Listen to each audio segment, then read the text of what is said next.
Hey guys, what's going on? Dro here. As you guys probably saw, about a week ago, I did a live stream where I did an unboxing of a bunch of mail that I got in, and one of the things that I got in was a new chair. So I'm sitting here in my craft room with the old chair that I used to use, so this is it right here. As you can see, this chair was pretty beat up.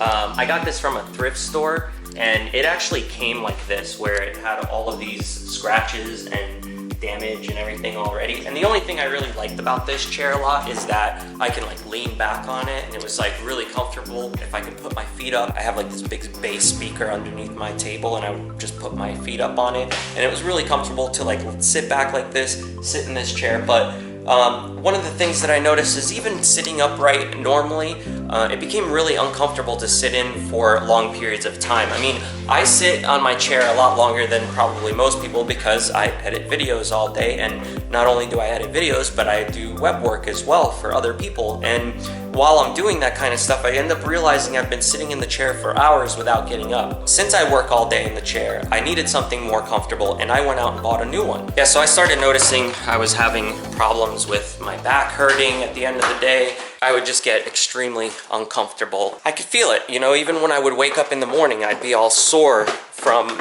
sitting in that chair all day the night before. So I'm gonna show you the new chairs that I got. First, I went out and I actually bought this chair here from Remaxe. And I really like the chair when I got it. It's actually pretty comfortable. It was probably around $150 for this chair. And I like it because it's also got this here, folds out so you can put your feet up on. The other thing about it is it does have these to raise up and down. These don't go forward and back, but they do go up and down if you need to make them higher or lower so that you can push them to fit underneath your table. I don't really use this footrest much. It just kind of doesn't feel right when I have my legs up on it. And this chair does actually fold all the way back, which is kind of cool. I did a video about this chair as well when I did the original unboxing. I really enjoyed it. It doesn't hurt my back or anything when I'm sitting on it. It actually came with like a vibrating pillow. I don't know, it's a good chair. It's not bad, I'm not complaining. But I did get an email from the company Killabee, and they wanted me to try out one of their chairs. Their chairs are a little bit more expensive than this one here, but it gave me the opportunity to really test out whether or not this chair is better than this one and if it's worth a little bit more money. What I've found is I've actually end up sitting on this chair a lot more than my ReMax chair. I don't really use the vibrating function on that pillow too much, and even if I wanted to, I could just take one out of that chair and put it in this one. But I don't really use it that often. It's not one of those things that you really find yourself using a lot. This chair did have a couple of extra features that I really liked about it. Let me show you some of those. So this does go forward and back. This does go up and down for your armrests. The chair also does go all the way back. So it pretty much does everything that the other chair did, except I feel like this cushion is a little bit more comfortable. Made pretty much from the same material, but the cushion here, it's got a little bit more padding and you can kind of feel it. And this chair is also a little bit taller. When you're sitting in the chair, you tend to end up sitting upright a little bit more than a chair like that. Sitting in this chair, I can also tell on the bottom here, it's a lot bigger for me than how this one feels. I feel a little bit more secure like in this chair, like it feels more sturdy. This chair also has this thing down here, which you can change the tension. Take the tension all the way down on it.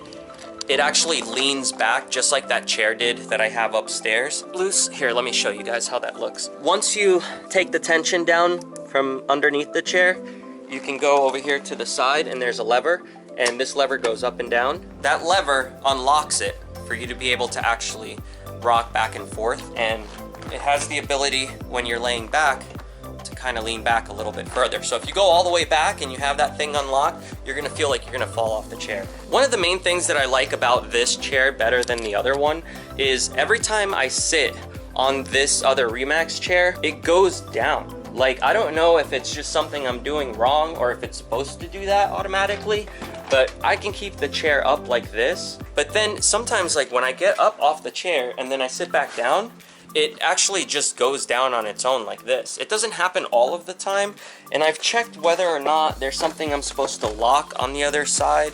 I don't really see anything, so I'm not sure if it's something that I'm just doing wrong on my end. I don't know. This chair, I like that whenever I sit on it, it stays exactly where I put it. I don't have to worry about it just unlocking and moving by itself. But I do like the fact that this chair goes a little bit lower. So if you want to have a little bit more of a lower profile, like with your table, or if your table's a little bit shorter, this chair here might not work just because the armrests might end up hitting up against it. So it actually clears mine pretty well when I have it low, but you can see here what I mean. You won't be able to go all the way under your desk if the armrest is actually hitting into it. Now that I've had the opportunity to actually sit in these chairs for about a week, I've kind of found myself using this one a little bit more. And when I originally did the unboxing video for it, I mentioned that this chair was, I believe, about $400, and they did take down the price. So if you're looking to get one of these chairs, it is no longer that expensive. They took down the price of it a lot, and I have a coupon code for it for you guys if you want to save some money. I put it down in the description below, and I'll flash it right on the bottom of the screen. So they do come in all different colors too, which is kind of cool. And I picked red and black because they're my favorite colors. As you can see, pretty much all the stuff I got on right now is red and black. So yeah, if you guys end up getting one of these chairs and you enjoy it, be sure to hit them up and let them know. Tell them I said what's up. And I hope you guys enjoyed this comparison between the two chairs. If you guys have any other questions about the chairs or anything that you want me to compare between each other, just let me know. Oh, and another thing that I wanted to mention is I did read some reviews online about these type of chairs.